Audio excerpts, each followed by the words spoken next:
बंदी छोर सदगुरु श्री कबीर साहब जी, मेरे हृदय मंदिर के आराध्य परम पूज्य सदगुरु श्री मोहन साहब जी, पूजा के योग सभी संत समाज, मैं चरण कमलों में सिर झुका के तेरे बार बंदी करता हूँ। बोलिए श्री सदगुरुदेव की जय। सदगुरु श्री कबीर साहब जी बड़े अच्छे विचारमान, बढ़िया, बहुत ही निर्मल हृदय के संत थे। साहब ने सभी प्रकार का जितना भी झूठ कपट था वो सब को उड़ा दिया, दूर किया, और सार अविनाशी चेतन जीव है, ये अजर अमर अखंड नित्य स्वयं स्वरूप है। इसके ऊपर ईश ब्रह्म परमात्मा जो मानना है लोगों ने, ये सब मन के विकार हैं। और ये मन के विकार कब दूर होंगे? जब पारखी संत मिलेंगे, वो अच्छे समझाने वाले, बताने वाले, भ्रम से निकालने वाले। यदि भ्रम से निकालने वाले नहीं मिले और गुरवा लोग मिल गए तो और ज्यादा फंसा देते हैं। फंसाने वाले बहुत हैं, निकालने वाले कोई कोई है। काव्य सभे कला अवतार ओ रेख, लोभ मोह कम क्रोध विशेष। ये पंचग्रंथी समष्टि सार में सदगुरुदेव जी कह रहे हैं जी, क्रम नंबर 350 है। सभे कला अवतार ओ रेख, लोभ मोह कहूं क्रोध विशेष।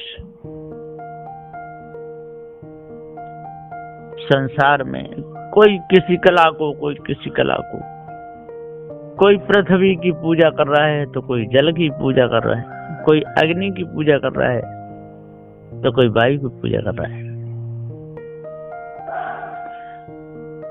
देहधारी सभी नरजीवों को काम क्रोधात विकार विषय शक्ति वह तो बंधन देने वाली ही है। अपने ही भोगे हुए विषयों से जब जीव भाव बंधनों में पड़ते हैं, सारे के सारे पड़ते हैं, तब दूसरों के भोगे हुए विषयों की लीला याद करके कीर्तन करने से क्या कभी कोई मुक्त होंगे? जब अपने ही कर्मों से सब बंधन में पड़ते हैं, चाहे वो कोई भी हो, कृष्ण हो, राम हो, विष्णु हो, सबको अपने कर्मों का फल भोगना पड़ता है। कोई बचेगा नहीं कर्म की टक्कर से, कभी नहीं। परंतु जगत में निंदित विकारों में से विशेष कला या भाग जिनों में प्रकट हुआ, उन्हीं को गुरबा लोग अवतारी ठहरा कर सब भूल गए। 24 अवतार माने हैं, सो अब उन अवतारों के कुछ लक्षण भी सुन लीजिए। कैसे कैसे अवतार माने, इनको बिल्कुल भी ऐसी लाज शर्म नहीं आई कि हम ये क्या क्या बता रहे हैं। एक तो मत्स्य अवतार, मछली, ये तो कीड़ा या जलचर जंतु हैं। और कछुआ भी विशेषतः जलचर जंतु हैं, वे दोनों पाप योनि के ही। और बराह, मनुष्यर, निकृष्ट, विष्ठा भक्षण करने वाला एक पशु है। और नरसिंह, सिंह की खाल ओढ़ा हुआ कोई जंगली मूढ़ नर पशु ही है। और वामन, बौना, पूर्व का पापात्मा दरिद्र ही रहा।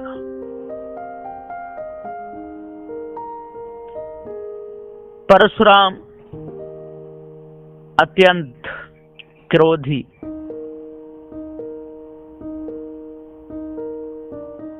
बहुत ही क्रूर पापी बना रहा, महाहिंसक। राम दशरथ राजा के पुत्र स्त्री के मोह में अज्ञ बने रहे। और कृष्ण वसुदेव के पुत्र विषयासक्त, व्यभिचारी तथा हिंसक ही बने रहे। बौद्ध, नास्तिक, मतवादी, सर्वभक्षी रहे। और कलंकी, सबकी कलंक दोषों से भरा हुआ होता है। दत्तात्रेय अवधूत, उन्मत्त रहे। और व्यास गप्पी रहे। कपिल पारखहीन, सांख्यवादी रहे। तो हैग्रीव घोड़े का मुख जैसा कोई जंगली मनुष्य रहा। और पृथु एक क्षत्रिय राजा रहे। जड़ भरत मूढ़ बुद्धि वाला कोई ब्राह्मण रहा। और ऋषभदेव पहले राजा रहे और बाद में वे अंघोरी बन गए थे। सनकाद लड़के के समान बाल्य स्वभाव वाले रहे। मनु पूर्व में एक महाराजा रहे। बद्री एक उग्र तपस्वी रहे। धन्वंतरी वैद्यराज प्रसिद्ध हुए हैं। हंस एक हंस पक्षी या सफेद रोग वाला कोई मनुष्य सन्यासी रहा। और नारद भक्त रहे, परंतु चुगलखोरी में बड़े प्रवीण थे।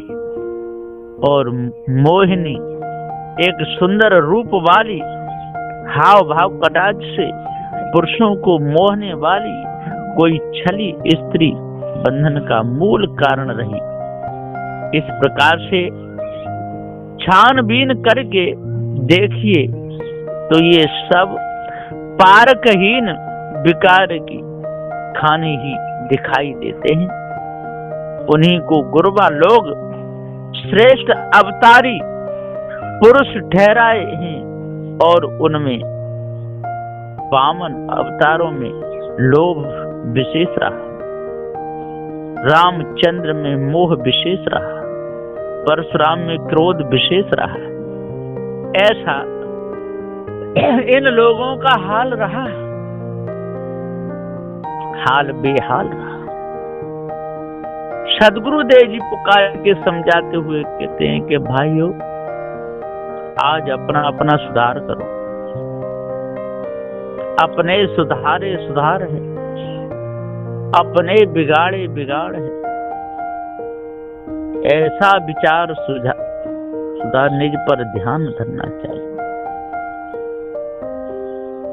जो अपना सुधार करेगा तो सुधार हो जाएगा, और नहीं करेगा तो नहीं होगा। इन मच्छ कच्छ इनकी महिमा गाने से किनका सुधार होगा? इनके अवतारों की महिमा बढ़ा बढ़ा करके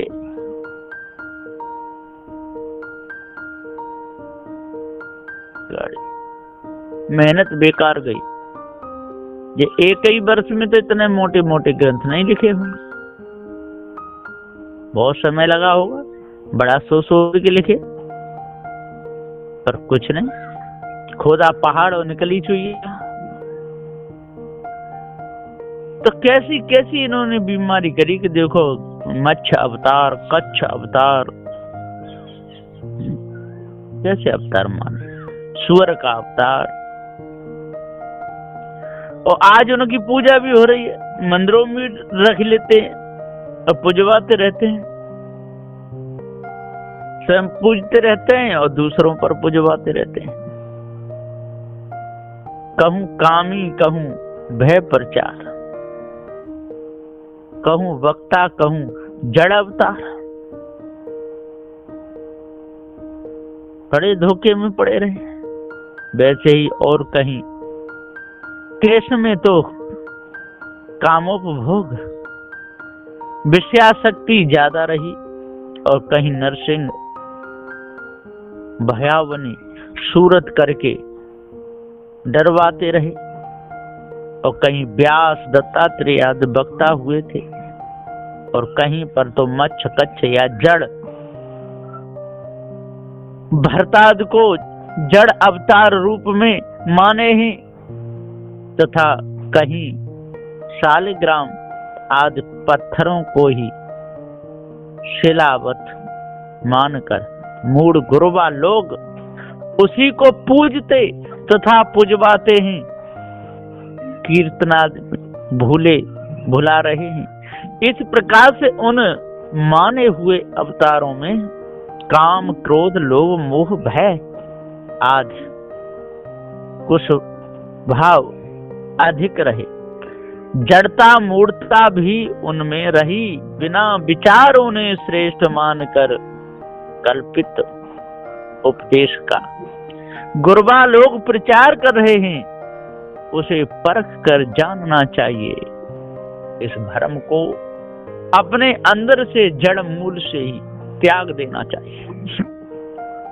जब तक ये भ्रम हमारे अंदर रहेगा, ये मानंदी हमारे अंदर लगी रहेगी, तब तक हम छूट नहीं सकते।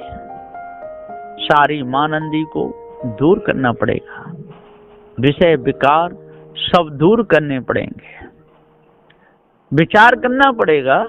खाली कहने से तो कुछ भी नहीं होगा। कहता है करता नहीं, मुख का बड़ा लबार। एक दिन काला मुखड़ा हो जाएगा भरी सभा में साहिब के दरबार, काला मुखड़ा होएगा साहिब के दरबार।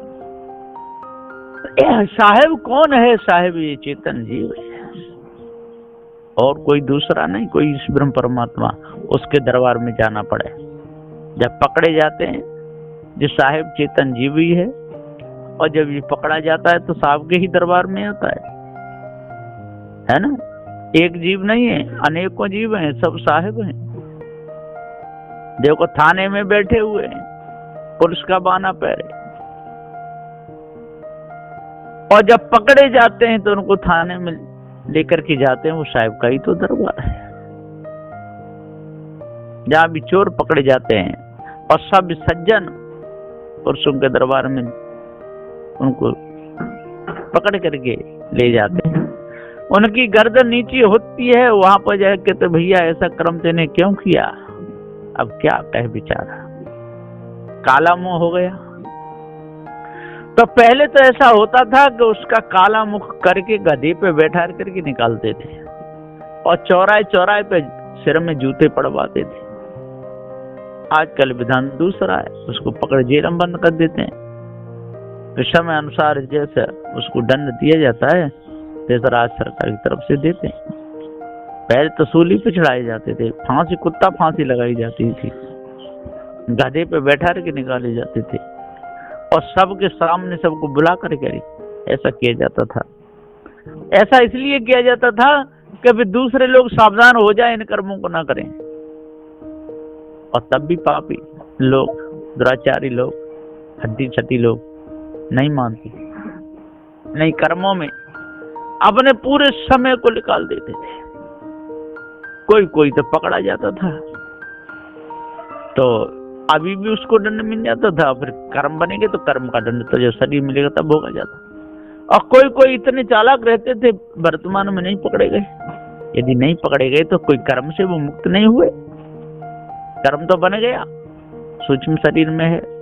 जब शरीर छूटेगा, जो जीव शरीर छोड़ करके जाएगा, तो जहाँ भी जाएगा वहां पर इन कर्मों का शरीर मिलेगा और फल भोगने में आएगा, बचेगा नहीं किसी प्रकार से। तो साहब कहते हैं कि भाइयों, आज अपने आप को जानो और इस धोखे की जितनी बीमारी है इसको अपने अंदर से जड़ मूल से दूर करो।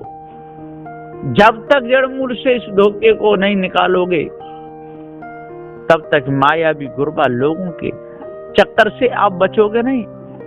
आपको ये नहीं कि कच्चा मच्छा भैंसा नहीं की पूजा करनी पड़े और मंदिरों में पत्थरों की मूर्तियों के सामने घंटे हिलाने पड़ेंगे, नाक रगड़ोगे, दंडवत प्रणाम करोगे, क्योंकि अपने आप का ज्ञान नहीं, जड़ चेतन का ज्ञान नहीं, तो क्या करोगे। कोई आके कहीं सिर झुकाता है, कोई कहीं झुका देता है। केवल नाम होना चाहिए कि ये देवता है, ऐसा कह दो। कोई पेड़ हो उसको देवता बना दो, 2-4 घंटे लटका दो, नारियल चढ़ा दो और कहो कि ये बहुत बड़े देवता है, मनोकामना पूर्ण हो जाती है।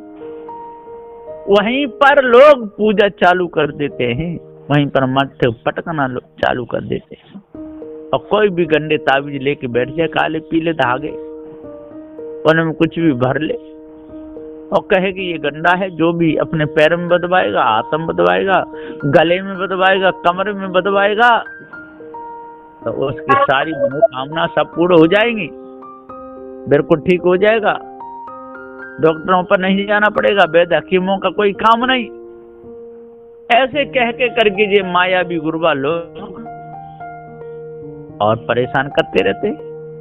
तो सदगुरुदेव जी कहते हैं कि आज जड़ चेतन के भेद को अच्छी तरह से जान लो और इस ब्रह्म आत्म परमात्मा की जितनी भी कल्पना है इसको अपने अंदर से त्याग दो। इधर तो आत्मा आत्मा कहते हैं और व्यापक कहते हैं, और पापात्मा, और फिर पाप करके पापात्मा भी बन जाते हैं, दुष्ट आत्मा भी बन जाते हैं। कैसे लोग हैं? जब आत्मा श्रेष्ठ है, व्यापक है, पाप पुण्य होता ही नहीं है, फिर पापात्मा कैसे बन गए, दुष्टात्मा कैसे बन गए? फिर उस आत्मा को शांत करने के लिए फिर धर्म करते हैं, यज्ञ करते हैं, कितने अनुष्ठान करते हैं। सदगुरुदेव जी कहते हैं कि भाइयों, बुद्धि को सही करो, विचार से काम लो, पाप करना छोड़ो। जीव एक देशी है, सर्वदेशी नहीं है, सर्वदेशी कोई वस्तु है ही नहीं। और जो माना हुआ सर्वदेशी, जो ब्रह्मात्मा, ये सब मिथ्या कल्पना, धोखा है। उस धोखे को जड़ मूल से अपने अंदर से त्याग दो और पार की संतों की संगत करके सारी कालमा को मिटा डालो, खुच खुच के फेंक दो। जिस प्रकार से कढ़ाई में कभी कभी सब्जी जल जाती है या खिचड़ी बनाते कोई चीज, तो उसको पलटा से खुरच के अलग किया जाता है और फिर मांजते समय खूब पत्थर लगा के रगड़ करके तब उसकी कलमा दूर की जाती है। इसी प्रकार से पार की संतों की शरण में आकर के और ज्ञान बुद्ध विचार के द्वारा ये जितनी काई है इसको निकालो और जिन कर्मों से काई जमती है, जो विकार आते हैं, उन सब को निकाल करके दूर करो और सदग्रंथ बीजक को गुरुमुख से पढ़ो तो सभी प्रकार की मानंदी आपकी कट जाएगी। बोलिए श्री सदगुरुदेव की जय।